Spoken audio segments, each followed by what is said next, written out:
first and foremost, Tokyo Game Show happened, and Momochi won. Momochi won the tournament, right? He was the champion. He is the only person in that top 8, I believe, who doesn't have the Japanese esports pro license, right? The JeSU, the JeSU. And it was announced instead of winning 50 million yen, which is $46,000 is the overall prize pool, he received 60,000 yen, which is $500. The reason this is because he doesn't have the license that you see there. It is something that came about, I believe, back in 2018 or late 2017 is when they announced it. Now, the thing is that Momochi can receive this money if he accepts the license, but it's something that he has chosen not to do. And this is the clip where Gina pulled it from his stream where Momochi is saying, I was only offered like, $558. That's the max amount of money that this company is going to give me for it. And he posted this article, which is a translation Juna did of Momochi's thoughts on the Japanese pro license system. It's a really good read. It seems like a lot, but it's actually very easy to get through. You can probably get through this in like 5 minutes. And it discusses the Japanese pro license system and the grievances that Momochi has with it. JeSU, these Japanese pro gamer license system people, just showed up and decided, we need a way to get around the prize money situation in Japan, right? If you guys don't know the way prize money works in Japanese tournaments, when you have a tournament where people pay in money to get into the tournament, you cannot win prize money off of it, right? So the Japanese players can't win prize money from the registration of players. That's considered gambling. So this license system was implemented to prevent that. It is a thing that circumnavigates it, that says, even if you enter the tournament, and you put your money in, we can use that money that goes for entry fee and put that towards the winnings money. You can get around it if you have one of these licenses. So Japanese tournaments could have, a pot bonus provided by a sponsor, like, I don't know, Cup Noodle did at Evo Japan, where they can put in money to the pot or something and say, hey, we have a $100,000 pot bonus, we can put it in, right? That doesn't come from attendees. It's not the registration money. If you know how normal tournaments work or whatever, you pay like $5 or $10 to get in. And if 10 people enter at $10, the pot is $100. And that money goes towards, it breaks down for first, second, and third or whatever it is. And in Japan, that was an issue that they were having. So they use this license system to kind of try to get around it. The big deal with this company, this pro license system, is that Momochi and a few others have spoken out about it and said, essentially, like, who the fuck are these people? These people just showed up. They haven't been involved with the FGC forever. They're pushing people out of the way to be like, hey, we are this big company handling this pro license system. You get a license so you can earn money, but you over there, you want a license? Who gives a shit? You don't get to have one. They get to regulate and just, choose and decide these things without being like, pushing people out of the way in the community that have been around a long time. Essentially because, it feels like in the US for us, most of the people who run these events and tournaments and stuff like that are still grassroots tournament organizers that have been in the scene a long time. And in this case, it seems like the people who have created this licensing system is not. They're like corporate suits, essentially, that came in and wanted to get involved in some of the money that's going on and try to regulate that on their side. Daigo recently had a quote in an article that essentially said, it feels like the OGs are being pushed out and that the people who worked really hard to keep the flame of the fighting game community alive in the dark times are not, receiving reward. He didn't say any names, but I think it is not, everybody assumes he's talking about essentially this Japanese pro license system situation. So Momochi could choose to accept this pro license and take $50,000 for winning Tokyo Game Show. But instead, he has decided to hold his ground. After 2 years, he hasn't accepted a license. He was offered one, and he's pretty much the only pro player to turn it down. And I can't turn down this 326-man raise from Majin Obama. Drop some hands in the chat. He has the option to earn this $50,000 if he accepted the license, but has decided instead that he says, essentially, hey, fuck you, Japanese esports, fancy license system people. You guys are corrupt suits who don't care or understand the fighting game community the way you should. I'm just not going to accept your license. And if that means that I can't earn this prize money, then it means I can't earn this prize money. What the hell is a pro gamer? Like, he has to define it and say, like, what is a pro gamer supposed to do? And in this article, Momochi says stuff like, a pro gamer is not somebody who just wins tournaments. A pro gamer is someone who represents a community, who has on-screen charisma, who builds a following, who is, gives back to their community. It's not just about being the best player and winning the most.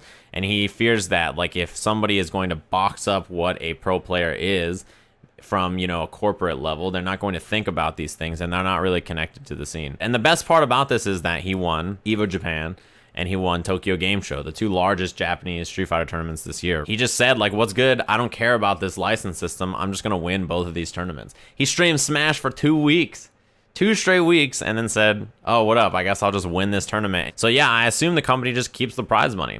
It doesn't go anywhere, right? If it was up to me, if I could be involved in the JeSU system, I would say, you know what? If Momochi doesn't want to take that money, you know, it's fine. We can take that money, and you know what we can do with it? We can invest it in rollback netcode. How about we just not do this fucking, you know, Momochi wants to protest us? Fine, we'll let Momochi protest. Let's take this $50,000, give it to a game company, and let them make rollback netcode, all right? It's all coming back around. It's all coming up Millhouse. Let's go, Momochi. Woo, woo. I got my fucking noisemaker over here. I was watching Thunderstruck, sorry. I assume the money goes nowhere. They just hold on to it. The JeSU people just hold on to fucking the money, right? I'm assuming that's what's going to happen here. There's a lot of other stuff, actually. If you want more reading, let me grab you some more. Doc Fugu also put up a really good article on this as well. If you don't know who Doc Fugu is, he's a legend. He's come to Wednesday Night Fights before, and I hung out with him when I was in Japan. Doc Fugu, this is his Twitter here. He lives in Tokyo. He's been there for 12 years. He translates and tweets a lot about fighting game stuff in Japan. So he wrote about the JeSU announcement that came out on the 12th. And there was an announcement on the 12th of September that said, if you don't have a license, you can still win prize money. And then Momochi won the tournament, and they said, well, you don't get the prize money. You get $600 instead of it. So they literally made this announcement on the 12th, and then Momochi won the tournament on the 15th. They didn't give him the prize money. So who the fuck knows? But he did an article discussing it here, in case you guys are curious as well. I will link this in the chat. If you don't follow Doc Fugu, he's great. He even does this, right? Fighting game events going on in and around Tokyo that I know about. He does these all the time for different events. So from 9/14 all the way through, he's like, hey, if you guys want any, you know, events, here's all the ones that he has listed here. If you're ever going to Japan, check him out for sure. He retweeted this guy, which, I mean, everybody makes mistakes, but he tweeted an article about Street Fighter League that I was reading earlier. Yeah, and he discusses this. The Puzzles and Dragons champion is in middle school, so you can't receive money as well, right? Like for the JeSU regulation there. The other thing that he pointed out to me that I had no idea about, actually. This one is crazy. I had no idea that this existed. Residents of Japan who are over the age of 15 and do not possess a valid Japanese esports pro license on the day of the relevant tournament may only receive prize money up to a maximum value of 100,000 yen. That's $1,000. This is a Capcom Pro Tour rule. Why the fuck is there a rule in the Capcom Pro Tour that Japanese players can't earn money overseas if they don't have a Japanese license? That to me seems unregulatable, right? There's no way that you have the ability to regulate that on a Japanese citizen, what they win in another country with this lobby. This needs to change for sure. I'm not in Japan. I can't do anything about the JeSU license. All I can do is tell an English-speaking audience like what's going on here and how fucked up this is and why you should support Momochi for, you know, fighting this fight. Because all your favorite Japanese pro players have a license, right? Except Momochi for this reason that he wants to fight against it. So I'm only trying to shine a light on this stuff. But this right here, this is a Capcom Pro Tour rule. This is something I feel like I can say, hey, this shit needs to change. Like, I don't know how much this is being regulated, but even if it's not, this is in the rules. And it says that if you don't have a Japanese esports license, you can't win this. This can't be regulated, right? There's no way that they have the capability to do it. This JeSU is not related to the government in Japan. So I don't see why they should be able to do this. This is only a CPT ruling that's being put in because of JeSU, I would guess. Which to me is crazy, right? It seems like such a silly thing to have to regulate prize winnings for someone else in another country. Every time Momochi makes top 8 at a tournament and gets prize money, is he not going to be paid? Is that how this works? Do I have to start a GoFundMe every time fucking Momochi is in a tournament? Well, Momochi won $5 grand playing in this tournament. He's gonna get a $500. All right, everybody, we got a $4,500 crowdfund GoFundMe for Momochi here to actually get him his prize money since JeSU's holding on to it. I'll put in a couple $100. I feel you, Obama. I wonder how many other top players accepted the license in the beginning because the idea was, oh shit, finally we can earn money. And they didn't consider like what the consequences of it are.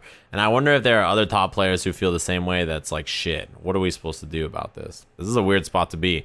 On one hand, if you accept the license, you get paid to do the thing that you love. On the other hand, you know that maybe it's wrong to let them regulate stuff without them really being the people who should do it. The organization is just a bunch of people who got together and decided we want to have control and regulation over this thing. Even if they're not related to the scene, they don't understand the scene, they don't understand professional fighting games or pro players or anything like that. They essentially just banded together and said they have enough power and influence to regulate this. That's like their position. And most of the top players in Japan, it seems like Daigo's message and also now Momochi's message is like, who the fuck are these guys? Why do they have this much control and power? I said on commentary, no license, no problems, when he made Winterside Grand Finals. I didn't realize there was going to be a problem. Yeah, this is something that I think has been known about for a long time. If you follow the Japanese FGC, and in particular, I read the Momochi article when it came out, and Juna did the translation, which is greatly appreciated. But it seems like, yeah, maybe a lot of the Western audience wasn't so familiar with the article and the license system. I guess a lot of people didn't know about it. This is why Momochi made $600 from winning a Super Premiere. A Super Premiere event, Momochi wins $600. What would happen if top players rejected JeSU? I honestly don't know. I mean, really, the answer is if they're working with Capcom and Capcom Japan is enabling them to run and regulate this stuff, then the answer would be yes, because this company doesn't just work with Capcom. They work with Bandai Namco and ARC and a bunch of other companies in Japan to handle this. I'm sure when Granblue has a fucking $20 billion Pro Circuit or Tekken or anything like that, you will need a Japanese esports license to play in those games and receive prize money as well. I'm making up a number, man. I don't know how much the actual prize money is. Is this an Obama viewer coming in here not knowing what a billion? Question mark, question mark, question mark. JeSU is not related to the government from what I understand. You know, they've had a conversation with the Japanese government, but I don't think they're just an organization. They're not part of the Japanese government.